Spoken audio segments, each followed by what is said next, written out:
So when you study about the devils like I've been studying, and I put out 2 parts on devil part 1, devil part 2. I did it in 2 parts rather quickly because there's 117 times the Bible uses the word either devil or devils. So I looked at every single time with a group over in Tennessee. And just this morning as walking, I'm thinking about one of the verses that came to my mind about in the latter times, some shall depart from the faith, giving heed to seducing spirits and doctrines of devils. And I just wanted to look up the word seducing as I'm walking here. So I actually came up with 4 Bible verses. The 4 Bible verses, all of them are in the New Testament, because what I did is I just checked the Greek of the word seducing in 1 Timothy chapter 4, verse 1, and realized there's those 4 verses with 5 references to the word.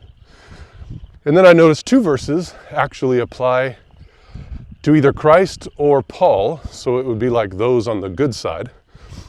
And then the other verses applied to those that are not on the good side. So it's actually almost half of the usages of that word are either for good or evil. Now, here I'll just read these verses real quick and comment just briefly. Matthew 27:63. Sir, we remember that deceiver said, while he was yet alive, after 3 days I will rise again. So they called Jesus that deceiver. Now, Jesus wasn't a deceiver. In fact, he was the wisdom of God. He was the one that was fully surrendered to the Father 100%. And nobody could take that from him, but they called him a seducer. Then in 2 Corinthians 6, verse 8, by honor and dishonor is how Paul was treated.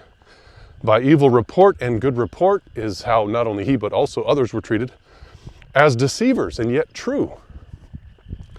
So Paul was saying, hey, listen, I'm being called one of those seducers, as it says in 1 Timothy 4, verse 1. But he says, I'm true. Now, the other ones are used, of course, for the enemy. Notice in 1 Timothy 4, verse 1, the one we just read. Now, the Spirit speaks expressly that in the latter times some shall depart from the faith, giving heed to seducing spirits and doctrines of devils. Now, giving heed to doctrines of devils, what could that mean? Well, the idea of devils teaching doctrine is very, biblical.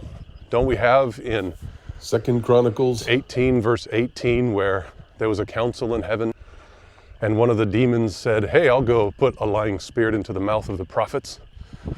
God allowed that to happen. God allowed the demons to go to Job in Job chapter 1 and 2.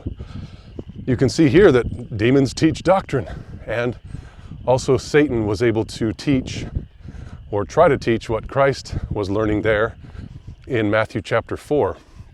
So the last one here is interesting.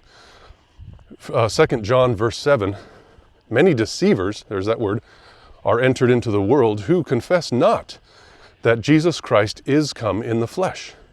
This is deceiver and an antichrist. And you know what? I'll tell you, I am so thankful that Jesus Christ, by his Spirit, which is found in his word, which is found in people that love God, his mind, let this mind be in you, let this spirit be in you. That spirit is in me. That spirit can be in you. That spirit is in those that truly want to follow, like Jesus and Paul. And so I'm really thankful that this verse is true, that Jesus does come to us in our flesh, and it is by his Spirit.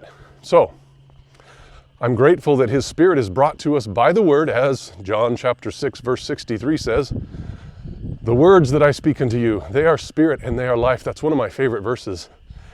And I'm also grateful that we don't have to be part of that deceiving antichrist system.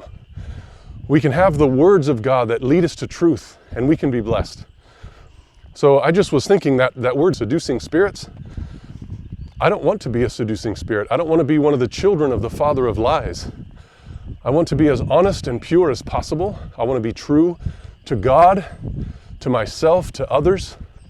I don't want to spread rumors and lies about others as well. I want to be that which God has called me to be. If that's what you want, then by God's grace, study His Word and pray for His blessings to be in your life. And I believe it will occur. So thank you for taking the time, and God bless you. Please do pray. Pray that God's truth will go forward. Amen.